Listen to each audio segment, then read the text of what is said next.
Hello, Hassa from Hassa Reviews here, and, well, been a while since I reviewed a video game, so here we go.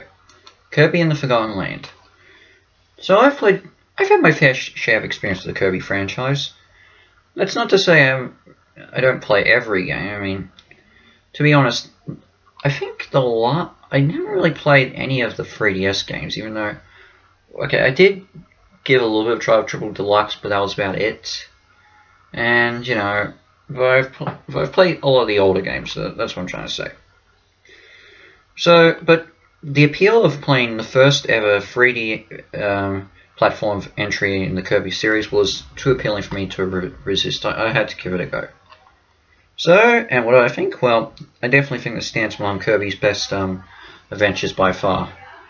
So, the premise is that Kirby has been, and everyone in his home of Planet Popstar have been sucked up into this mysterious world known as the Forgotten Land. Kirby meets a new ally in this, who is basically a butterfly. I forget the name of it, and it's up to the two of them to save the wild bees and find all Kirby's friends and save the Forgotten Land from a mysterious entity. You know, basically like that. Elephant's the name of the character that Kirby meets. That's the name. Sorry, blanked on it. So, and you know, Kirby has never been that much of a simple premise. Though, let's be fair, the series, though very lighthearted, can feature some very dark elements, honestly. And let's just say the post game of how you're trying to redeem the bad guy, to be frank, is in itself a very creepy, disturbing thing, you know, of how you're doing it, you know. But, you know, and possessions and all that stuff like that, yeah.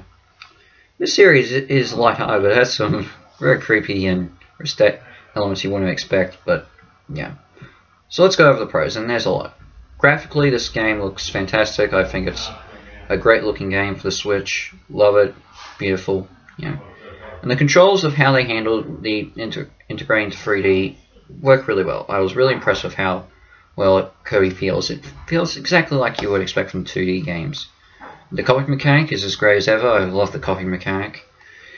Still hope you don't get to, you know, spit out your opponents and create allies like in Superstar, which I think could have been just a little bit additional.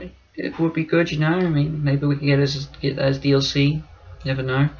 As well as playable King Dedede Meta Knight. Just saying. The boss fights are really good. I love the boss fights. I think the final boss is actually one of my favorite final bosses in Kirby history. Probably right up there with the final bosses in final boss of Kirby 64. The post game itself is pretty good with, as I said, the whole redeeming the bad guy thing, and also all the collectibles and mini games you can do in the hub world. Even though I can't really say it's a hub world, Wallaby Town. I mean, it is technically, but not. It's very small, you know. Obviously you can evolve your copy abilities as well. I mean, I really do enjoy that as well.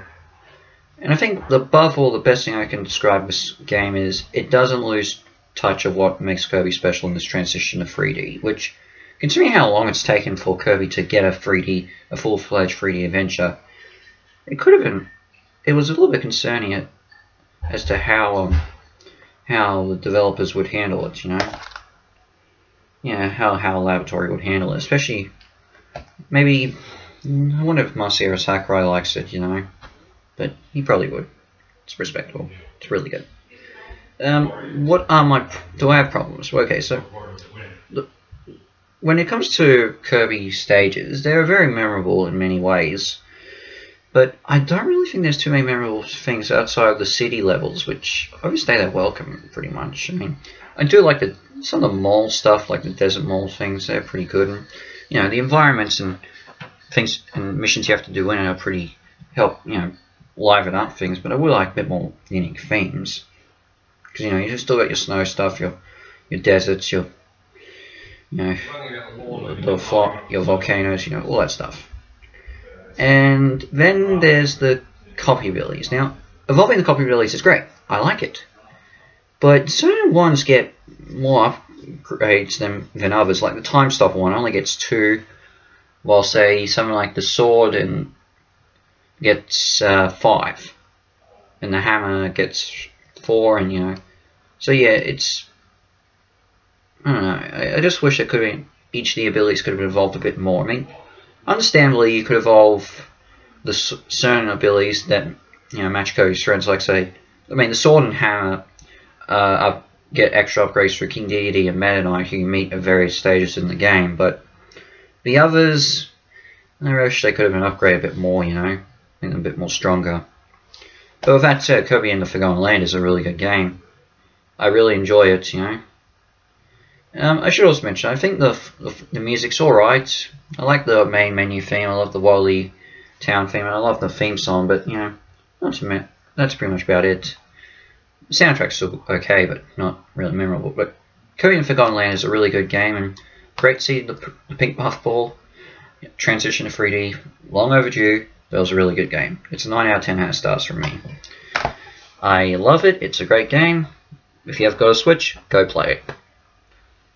So what's next? I've got a couple things back time. I think I better head back and do some more requests and, well,